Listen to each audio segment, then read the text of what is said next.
मैंने 2 से 3 बार ये सवाल पूछा है, मेरे को अभी तक ना एक भी आंसर नहीं मिला है किसी से भी। तो फिर मेरे को ये जानना है, आप लोग कैसे इसको इंटेलिजेंट डिजाइन कह सकते हो? हम इसको ये क्यों नहीं कह सकते कि ये एक डिजाइन है और डिजाइनर ने बनाया? उसको इंटेलिजेंट डिजाइन क्यों कहते हो? कि बाकी गैलेक्सीज हमारे सोलर सिस्टम या हमारे प्लैनेट को कैसे इम्पैक्ट, कि अगर मुझे जीना है तो मेरे को किसी और लाइफ फॉर्म को खाना पड़ेगा। अगर शार्क को जीना है तो उसको फिशेस को खाना पड़ेगा। तो जो पूरा सिस्टम बनाया है वो ब्रूटैलिटी पे बनाया है। अगर इंटेलिजेंट डिजाइनर होता, वो बोलता है एक नॉन लिविंग थिंग दे देता हूँ as a source of food, तुम ये खाओ, एक दूसरे को मत खाओ। तो ये 3 रीजन है, मैं नहीं मानता ये किसी इंटेलिजेंट डिजाइनर ने बनाया। चलें।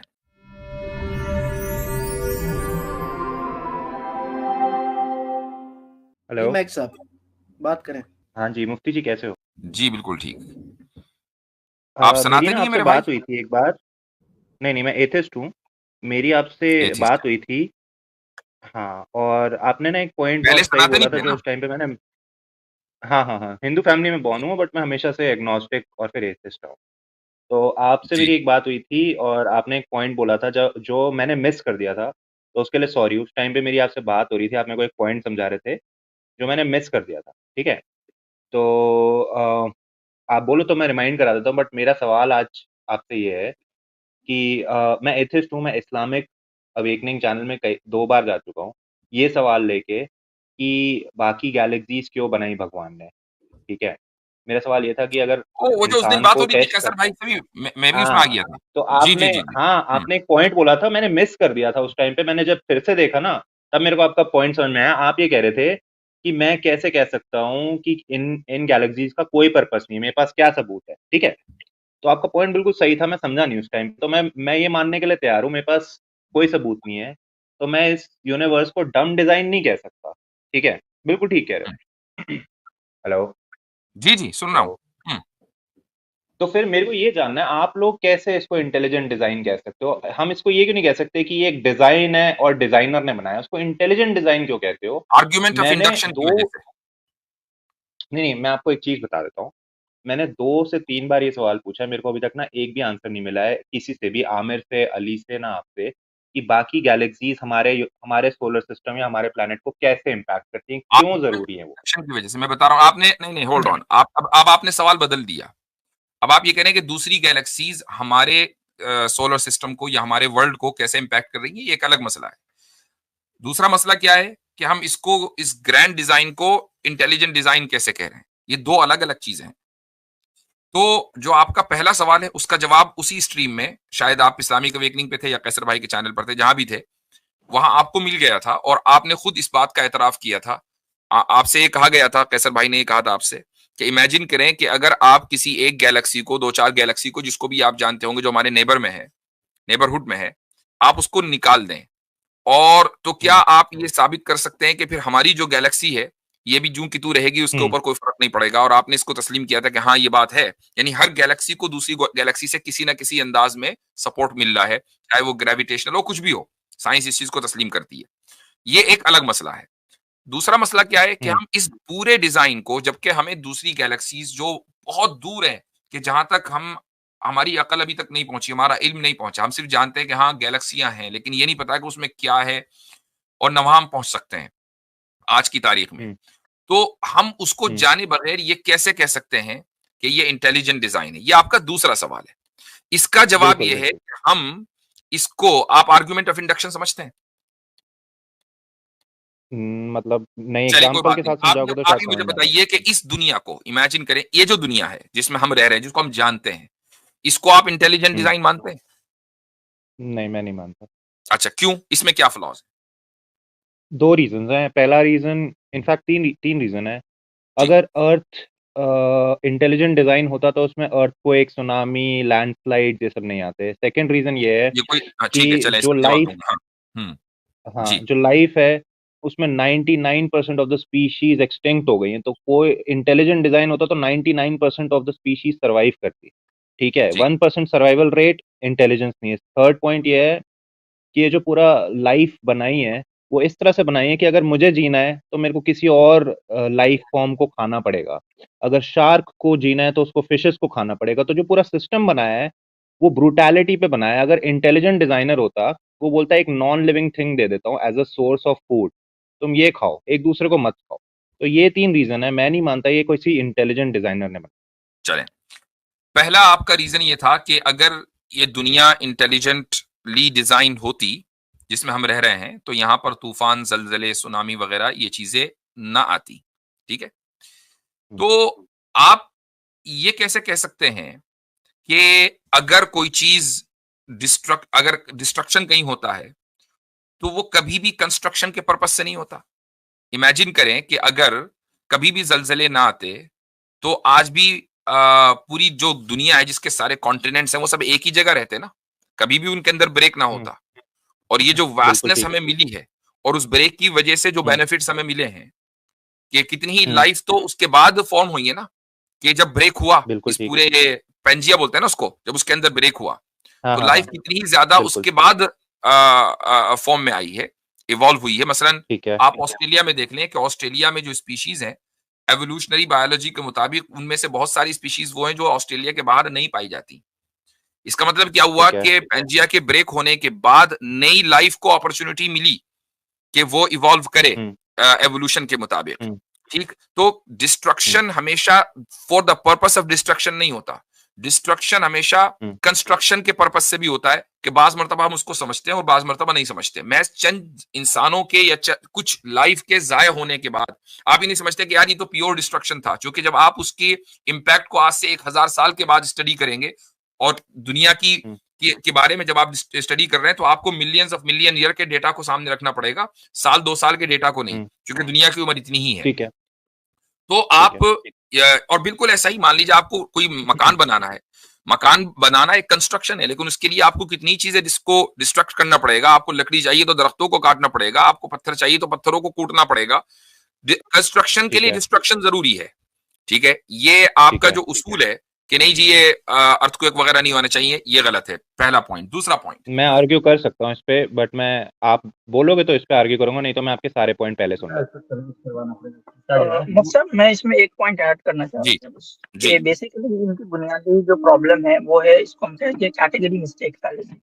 ये इंटेलिजेंट के रद में, यानी इंटेलिजेंट को नल एंड इनवैलिड करने के लिए ये हमें गुडनेस की मिसालें दे रहे हैं। मतलब intelligent is different and goodness is different.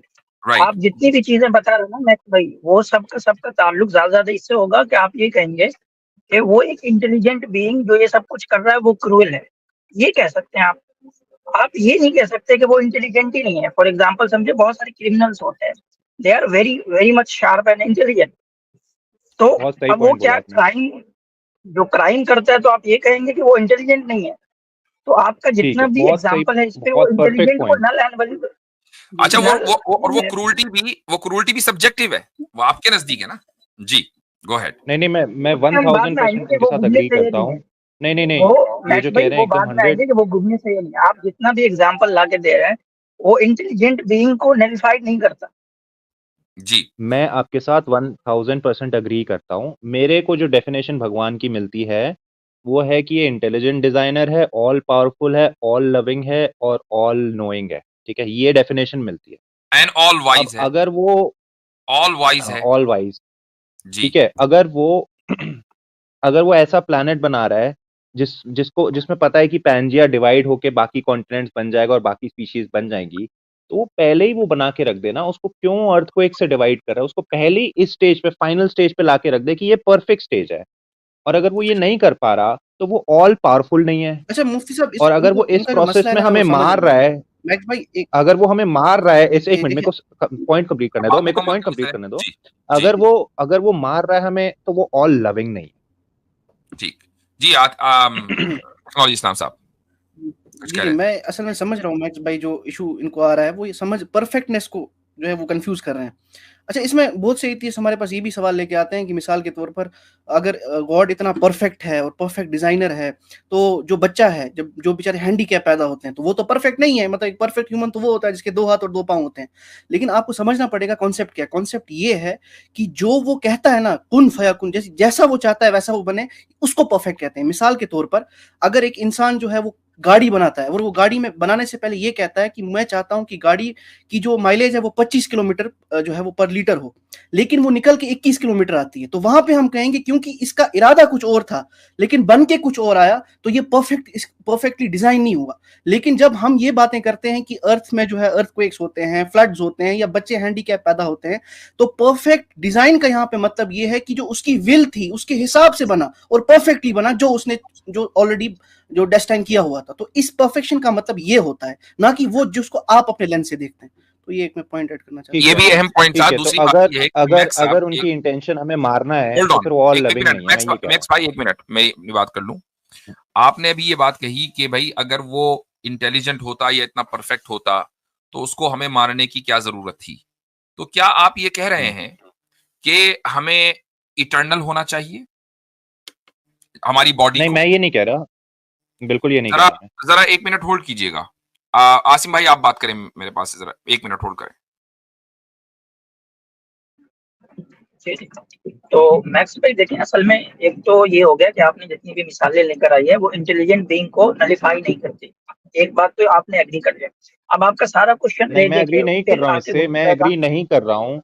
आप बोल रहे हो मैं एग्री कर रहा हूँ, मैं नहीं एग्री कर रहा हूँ, क्योंकि अगर मैं बनाता तो मैं ऐसे नहीं बनाता। मैं ये कह रहा हूँ आपसे। मैक्स भाई पहले बात सुनिए। मैक्स भाई आप पूरी बात सुनिए। आपके अकॉर्डिंग, मान ले आपके अकॉर्डिंग किरुल होना क्या इंटेलिजेंट होने को नफी कर, यानी कि नलिफाई कर देता है? किसी इंसान का किरुल होना मान ले उसका नहीं करता ना, तो आपका जो सारा आर्गुमेंट है वो किसी के इंटेलिजेंट बीइंग होने को नलिफाई करता है। चलो ठीक है, सही कह रहे हो। नहीं करता, ठीक है, ये चलो तो मान लिया कि इंटेलिजेंट डिजाइन है, बट आपके जितने भी आर्गुमेंट है वो इंटेलिजेंट बीइंग को नलिफाई नहीं करते। आपका जो सारा प्रॉब्लम है उसको हम कहते हैं प्रॉब्लम ऑफ इविल, कि अगर वो ऑल लविंग है, अगर वो ऑल मर्सीफुल है, वो ऑल गुड है, तो फिर इविल एग्जिस्ट क्यों करता है? ये है बेसिकली आपका राइट। मतलब मैं ऐसे बोल देता हूँ। मेरे अगर 10 बच्चे हैं, ठीक है, मैं उनसे बहुत प्यार करता हूँ और मेरे पास इतनी पावर है कि मैं उनका ध्यान रख सकूँ, और मैं इतना इंटेलिजेंट हूँ, ठीक है, कि मैं उनका ध्यान रख सकता हूँ। तो उनमें से अगर मैं 9 बच्चों को मार डालूंगा किसी वजह से, तो मैं या तो उनसे प्यार नहीं करता या मैं बेवकूफ हूँ, इंटेलिजेंट नहीं हूँ। बट मैं तो इंसान हूँ। अब आप गॉड की जब बात करते हो, एक मिनट सेंटेंस कंप्लीट करने दो, सेंटेंस कंप्लीट करने दो। आप जब गॉड की बात करते हो, वो उसके लिए कहते हो ऑल पावरफुल, ऑल लविंग। वो तो इंसान से भी ज्यादा पावरफुल है और इंसान से भी ज्यादा लविंग है। तो वहां पर्पस डिफीट होता है। या तो डेफिनेशन बदलो या फिर गॉड बदलो। आपको ये किसने कहा है कि खुदा अपनी मखलूक को, इंसानों को हमेशा के लिए मार देता है? ये किसने कहा है आपसे? क्योंकि 99% ऑफ द स्पीशीज एक्सटिंक्ट हो गई हैं। भाई मैं इंसान की बात कर रहा हूं कि इंसान को, जो आपने खुदा के बच्चे बोला ना, तो इंसान को खुदा मार देता है हमेशा के लिए, ये आपसे किसने कहा? क्योंकि मेरे पास कोई सबूत नहीं है कि हेल और हेवन भी है। मुझे लगता है कि मरने के बाद इंसान कहीं नहीं जाता। आपके पास सबूत नहीं है, मैं फिर आप वही फैलेसी पर आ गए। जब आप रिलीजन से पूछेंगे ना, तो रिलीजन की जो अथॉरिटेटिव एविडेंसेस हैं, जिनको हम अथॉरिटी मानते हैं, उससे हम ये मानते हैं कि खुदा ने जन्नत और जहन्नम बनाई है। इंसान की रूह असल है, और हमारी ये जो बॉडी है, ये समझ लीजिए कि उस रूह का एक कैरियर है। तो कैरियर बदल जाता है। खुदा रूह को पैदा करने के बाद नहीं मारता है, और उसको नर्चर करने और उसको प्रोग्रेस देने के जितने जराए हो सकते हैं वो खुदा ने पैदा किए हैं। और वो इस तरीके से कि आपके नजदीक सिर्फ ये है कि एक रूह प्रॉस्पेरस उस वक्त होगी जबकि उसको खाना जबरदस्त मिलेगा, दुनिया में कोई गम नहीं होगा दुनिया में, तो आप उसको प्रॉस्पेरिटी मानते हैं रूह की। जबकि हम इसको रूह की दुनिया में प्रॉस्पेरिटी नहीं मानते। रूह की जो प्रॉस्पेरिटी है वो ये कि आप रूह की जो ख्वाहिशात हैं, इंसान की जो ख्वाहिशात हैं, उसको कंट्रोल करें और जो स्पिरिचुअलिटी वो बढ़ाएं, ताकि इंसान जन्नत में जाए और वहां इटर्नल रहे। तो ये जो जिस्म है, ये हमारा कैरियर है। कैरियर बदलता है। आप अपनी जिंदगी में 5-8 गाड़ी तो खरीद ही लेते हैं, लेकिन आप नहीं बदलते, आप वहीं रहते हैं, गाड़ी बदलती रहती है। तो जब ये हमने मान लिया, अब आपका ना, एक मिनट, आपका पॉइंट रिपीट करता हूँ। हाँ, एक मिनट में, अभी बात मुकम्मल नहीं हुई। एक बात तो ये है। दूसरी बात ये है कि हमारी बात खुदा की क्रूरटी या उसके रहम पर नहीं हो रही है। हमारी बात खुदा के इंटेलिजेंट डिजाइन के ऊपर हो रही है। जब आसिम भाई ने आपसे ये बात कही कि आपने दोनों को मिक्स कर दिया, तो फिर हम उसी पर रहे ना। अगर हमें बात करनी है प्रॉब्लम ऑफ ईवल पर, तो वो एक अलग डिस्कशन है। आपको बात करनी है कि खुदा ने इंटेलिजेंट डिजाइन किया है, तो हम इंटेलिजेंट डिजाइन पर बात करेंगे ना। फिर क्रूरटी आप कहां को ले आते हैं बीच में? ठीक है, चलो ठीक है, मैं आपका ना पॉइंट समराइज करता हूँ जो मुझे समझ में आया। आप कह रहे हो कि हम एथिस्ट हेल और हेवन में नहीं मानते, ठीक है, बट आप मानते हो क्योंकि आपकी जो एविडेंस है वो, मतलब आप कह रहे हो भगवान है, इंटेलिजेंट है, ऑल पावरफुल है, ऑल लविंग है, हेल है, हेवन है, ये सब एक बुक में लिखा है, कुरान, इसलिए आप इसको मानते हो और आप कुरान में बिलीव करते हो कि वो बुक ऑफ अथॉरिटी है, वही वर्ड ऑफ गॉड है। अब आप एथिस्ट को कैसे यकीन दिला दोगे कि ये सब सच है एक बुक के अंदर लिखे हुए? क्योंकि बुक्स तो बहुत सारी हैं, हैरी पॉटर भी एक बुक है। एथिस्ट कैसे मान ले कि कुरान वर्ड ऑफ गॉड है, और वो क्यों यकीन करे कि मरने के बाद इंसान हेल में जाता है, जबकि हमें हेल का एड्रेस तक नहीं पता? ठीक, नहीं एड्रेस तो पता है जी। सही मुस्लिम साहब आए हैं, क्या हाल चाल है बड़े दिनों के बाद? अस्सलाम वालेकुम पैनल को। वालेकुम सलाम व रहमतुल्लाह, खैरियत से हैं? जी जी जी, बहुत अच्छा डिस्कशन चल रहा, तो मैंने सोचा मुझे ज्वाइन करना। जी जी जी, अच्छा आप इसमें कुछ ऐड करना चाहें तो कर दें जी, कबल इसके हम आगे बढ़ें जी। बहुत सारे पॉइंट्स हैं इसमें तो ऐड करने के लिए, तो चलें तो मैं एक्चुअली ये सोच रहा था कि जैसे अभी इनसे बात चल रही थी ना, तो इंटेलिजेंट डिजाइन की जब मैं बात करता हूँ, सबसे पहले मैं सपोज मैं खुद को ही देख लूँ, मेरा जो ईयर है कुछ दिन तक एक सेकंड मैं रोकूंगा, मैं एक सेकंड आपको रोकूंगा, सॉरी। हाँ, मेरी ना आपसे मुफ्ती जी बहुत सही बात चल रही थी, अगर मैं सबसे बात करूंगा ना हमारी पूरी स्ट्रीम, मतलब पूरी बात इधर उधर होगी। मेरे भाई आप सबसे ना बात करें। हाँ, मैं इनसे बात कर लेता हूँ, मैं इनसे बात कर लेता हूँ, हाँ मैं इनका पॉइंट सुन लेता हूँ, बट मैं वापस आपके आप पॉइंट सुन ले उनका, आप बात मुझसे कर। हाँ सुन लेता हूँ, फिर मैं आपसे ही बात करूंगा। हाँ, मेरा जो पॉइंट ये है कि जो सेल है जहाँ से लाइफ इवॉल्व होती है, वो कब ये डिसाइड करता है कि मेरे को डिजाइन ऐसा बनाना है। सपोज मेरा जो ईयर है, ईयर का जो पूरा मैकेनिज्म है, उसमें जो टिम्पैनी है, उसके अंदर सेल्स है, अंदर जो इतने बारीक बारीक जो हेयर पार्टिकल्स हैं, मेरे सेल ने कैसे डिसाइड किया कि मेरे को ये ही डिजाइन चाहिए? इसका आपके पास कोई जवाब है? और वो नहीं, किसी मेरे पास और इसका जवाब नहीं है। हाँ, और वो किसी और स्पीशी में वो सेम डिजाइन नहीं होता है, वो डिजाइन डिफरेंट हो जाता है। तो उस डिजाइन को मतलब चॉइस कैसे मिला, ये मेरा पॉइंट हाँ, है। मैं बता देता हूँ, इसका आंसर मैं बता देता हूँ। ये एवोल्यूशन में समझाया गया है, बट आप फिर पूछोगे, अब मेरे को पूरा बोलने देना। जी जी, फिर आप पूछोगे कि फिर वो पहला सेल कहाँ से आया, पहला सेल वो कहाँ से आया, तो उसका जवाब हमें नहीं पता, साइंस को नहीं पता। इसका जवाब है वी डोंट नो। बट हमें अच्छा, अगर नहीं पता ना तो हम बोलते हैं कि हमें नहीं पता। अच्छा एक बात बताइए, चलिए ठीक है, एवोल्यूशन तो ठीक है ना? मेरे हिसाब से ठीक है। ठीक है, आप देखें, आपने हमें एक बात कही कि यार आप लोगों को, आप एथीस्ट को कैसे समझाएंगे कि कुरान जो है वर्ड ऑफ गॉड है, हैरी पॉटर की किताब भी तो एक किताब है। क्यों? इसलिए कि आपको नहीं पता। एवोल्यूशन को आप मानते हैं, जबकि फर्स्ट सेल कहां से आया आपको नहीं पता। बिग बैंग को आप मानते हैं, बिग बैंग को कॉज किसने किया नहीं, आपको मैं नहीं मानता बिग बैंग। चलो नहीं, मैं आप बिग नहीं बैंग मानते, नहीं बहुत मानता। सारे एथिस्ट मानते हैं, बहुत सारे एथिस्ट मानते हैं कि जी बिग बैंग हुआ, कॉज क्या है उसके पीछे नहीं पता। तो जब नहीं पता और इसके बावजूद आपने बहुत सारी बातों पर आप ईमान लाए हैं, इसको भी ईमान बिलगैबी कहा जाता है बाय द वे। ठीक है, तो यही सवाल फिर आप अहले मजहब से, मजहब वालों से क्यों करते हैं? ये एक तरह का कॉन्ट्रडिक्शन है अप्रोच बहुत में। सही सवाल पूछा आपने, बहुत सही सवाल पूछा आपने, बहुत लेकिन मैं आपको उधर ले जाना चाहूंगा जो इंटेलिजेंट डिजाइन के ऊपर बात हो रही थी, तो ताकि हमारी जो गुफ्तगू है वो कहीं उधर उधर न चली जाए।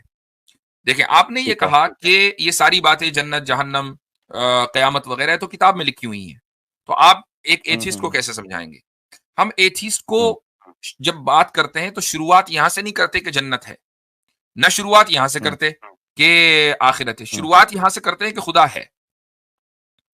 अगर मान लीजिए, और लॉजिकली इसको साबित करने की कोशिश करते हैं और करते हैं, लॉजिकली अगर ये बात साबित हो जाए कि खुदा है, तो जो बाकी चीजें हैं वो साबित करना आसान होता है, चूंकि फिर सारी चीजें जो है दे स्टार्ट मेकिंग सेंस। मिसाल के तौर पर, अगर खुदा है और उसने इस कायनात को बनाया है, और खुदा ऑल पावरफुल है, जभी तो उसने कायनात को बनाया है। वो ऑल नोइंग है, जभी तो उसने इस कायनात को बनाया है। बगैर नॉलेज के आप कुछ भी नहीं बना सकते, कोई काम करेगा ही नहीं कुछ भी। ठीक है। तो जब ये सारी चीजें हैं तो जाहिर है कि उसके पास कोई ना कोई, उसने कोई पर्पस भी मुतय्यन किया होगा। तो इस लाइफ का एक पर्पस भी है। जब लाइफ का पर्पस है तो ऑब्वियसली है बात है कि फिर जन्नत और जहन्नम ये दोनों मेक सेंस करते हैं, जबकि लाइफ का पर्पस साबित हो जाए। हम जब आपसे ये पूछते हैं ना एथिस्ट से कि आप जिंदा हैं, ये तो आपको पता है, अनलेस ये कि आप नाइलिज्म में बिलीव करते हो तो बिल्कुल ही बात अलग है। लेकिन अगर आप अपने आप को जिंदा मानते हैं, उस लाइफ को आप ऑब्जर्व कर रहे हैं, जिंदगी आप जी रहे हैं, और हम आपसे ये पूछें कि आपकी जिंदगी का क्या मकसद है, तो आप ये कहते हैं कि आपका मतलब ये है कि एथिस्टों से हमें जवाब मिलता है कि जी लाइफ का पर्पस है सरवाइव करना। क्या आप, अब मैं आपसे पूछ रहा हूं मैक्स साहब, क्या इसके अलावा आपके नजदीक कोई दूसरा पर्पस है लाइफ का? नहीं, नहीं, कोई पर्पस नहीं है हमारा। तो अब मुझे एक बात बताएं कि क्या इस पर्पस को आप या आपसे पहले कभी या आपके बाद कभी कोई आदमी अचीव कर पाया है या कर पाएगा? नहीं, एक्चुअली पॉइंट यही सबसे बड़ी बात बोली आपने कि एक्चुअली लाइफ का कोई पर्पस नहीं है, क्योंकि आप कितने भी साल सर्वाइव कर लो, आगे जाके मरना ही है। तो मैं तो उससे भी आगे जाता हूँ कि लाइफ का कोई पॉइंट ही नहीं है। तो अभी तो आपने कहा कि लाइफ का पर्पस सर्वाइव करना है, लेकिन अभी आपने उसको रिट्रैक्ट करके आप ये कह रहे हैं कि लाइफ का कोई पर्पस नहीं है। हाँ, मैं कैसे समझा देता हूँ आपको, मैं समझा देता हूँ। हमारे डीएनए में ये है कि हमें सर्वाइव करना है। हम कोशिश करते हैं कि सर्वाइव करें और अपने जीन को पास ऑन करें। जीन को पास ऑन करते हैं हम रिप्रोड्यूस करके, ठीक है। तो उससे हमारा जीन सर्वाइव कर जाता है, बट हम मर जाते हैं। तो बेसिकली हमारा डीएनए बोल रहा है हमारा जीन का सर्वाइवल, हमारा नहीं। हम तो एक बॉडी है, हम रिप्रोड्यूस करेंगे, हमारे बच्चे में हमारे जीन्स जाएंगे, वो आगे सर्वाइव कर जाएगा। ये है। ठीक है, चलें, मेरे कहने का मकसद ये है कि सर्वाइव कर लिया, और ये साइंस भी मानती है कि बिग फ्रीज होगा, जो सारे जीन वीन सब ये रखे रह जाएंगे, ठीक है। जब बिग फ्रीज होगा तो आप जहां तक भी जाएंगे बिग फ्रीज से आगे नहीं जाएंगे। तो बिल्कुल सर्वाइव नहीं कर पाएंगे, आप इसको, इस पर्पस को अचीव नहीं कर पाएंगे। यही वजह है कि आप लोग ये कहते हैं कि लाइफ का कोई पर्पस नहीं है। हमारा जो बुनियादी सवाल है वो ये है कि लाइफ में आप जो भी करते हैं उसका पर्पस होता है, लेकिन लाइफ का पर्पस नहीं होता। ये कितनी ज्यादा एब्सर्डिटी है या नहीं? आपको ऐसा नहीं लगता कि आप मेरे पास आए, अगर एक नॉर्मल सी गुफ्तगू हो रही है, आप अपने घर में बैठे हुए हैं, मैं अपने घर में बैठा हुआ हूं, और एक नॉर्मल सी गुफ्तगू चल रही है, उसका एक पर्पस है, ठीक है। आपको पैसे नहीं मिलने वाले, मुझे नहीं मिलने वाले, हमें कोई दुनियावी फायदा नहीं, लेकिन पर्पस है। तो आप वॉशरूम भी जाते हैं ना तो उसका पर्पस होता है, आप लुकमा उठाकर मुंह में डालते हैं तो उसका पर्पस होता है। तो लाइफ के हर काम का अगर पर्पस है और लाइफ का पर्पस ना हो, ये तो एब्सर्डिटी है। चलो मान लिया एब्सर्ड है, बट इसका मतलब ये नहीं कि ये झूठ है। इसका एक एग्जांपल देता हूँ।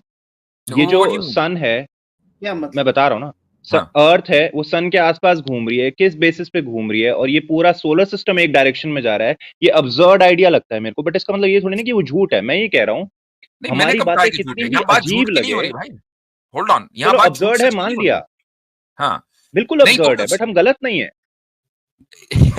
अगर यही तो बात है ना, ये फैलेसी है कि आप लाइफ की हर चीज का पर्पस सेट करते हैं, लेकिन लाइफ का पर्पस ना हो। अगर कोई चीज अब्सर्ड है, आप उसको तस्लीम कर रहे हैं, तो वो गलत होगी ना। अब्सर्ड तो जो चीज अब्सर्डिटी सही कब से होने लगी, फिर वो गलत होगी ना। यार मैं बोलता रहा हूँ ये पूरा यूनिवर्स मेरे को अब्सर्ड लगता है, बट इसका मतलब ये थोड़ी ना कि यूनिवर्स फॉल्स है। होल्ड ऑन, मैं आपकी लाइफ का पर्पस पर बात कर रहा हूँ। यहाँ पे एक पॉइंट ऐड करना, असल में चलो मान लिया अब्सर्ड है, बट हम तो असल में जो प्रॉब्लम है ना, वो मॉडर्न माइंड का है कि आपने अपने माइंड को ऐसे ट्रेन किया है कि वो किसी भी मेटाफिजिकल पर्पस को मानने को तैयार ही नहीं। तो बेसिक इस चीज को आप फिक्स करिए।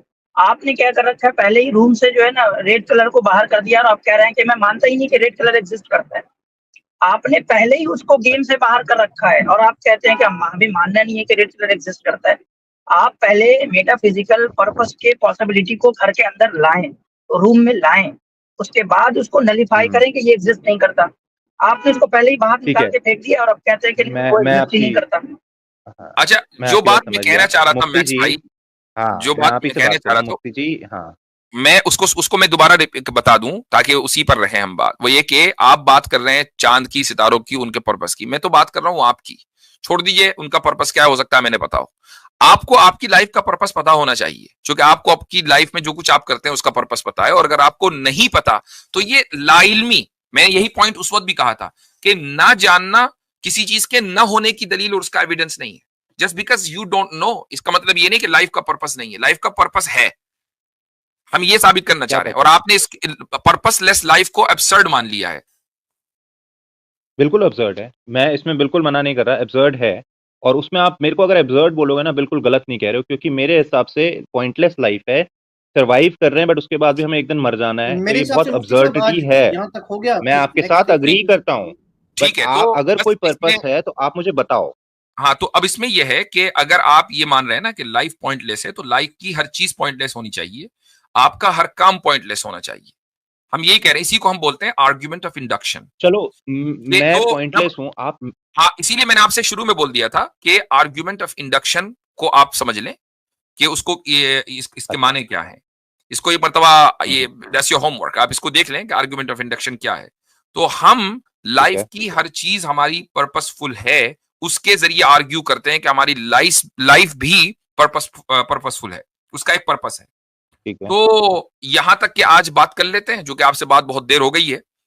इंशाल्लाह फिर अगली बार फिर बात करेंगे। मुफ्ती जी आपसे बात करके एक सेकंड मुफ्ती जी आपसे बात करके बहुत अच्छा लगा, मेरे को बहुत अच्छा लगा, सच बता रहा हूँ मैं आपसे। काफी रिस्पेक्टफुल बात हुई है, तो मैं आगे भी आपसे बात करना चाहूंगा, ठीक है? चले, ठीक है। मैक्स साहब, आपने मुझे ईमेल शायद अपना भेज दिया, मैं चाहता था बहुत टाइम से आपसे एक पर्सनल बात भी हो जाए। हाँ, मेरे को बैक स्टेज कर दो, मैं जरा मेल चेक कर लेता हूँ, फिर स्ट्रीम से निकल जाऊंगा। बैक स्टेज आप आराम से कर लीजिएगा, मैं मेल आपको कर दूंगा, ठीक है? ठीक है, ठीक है, ओके, ठीक है जी।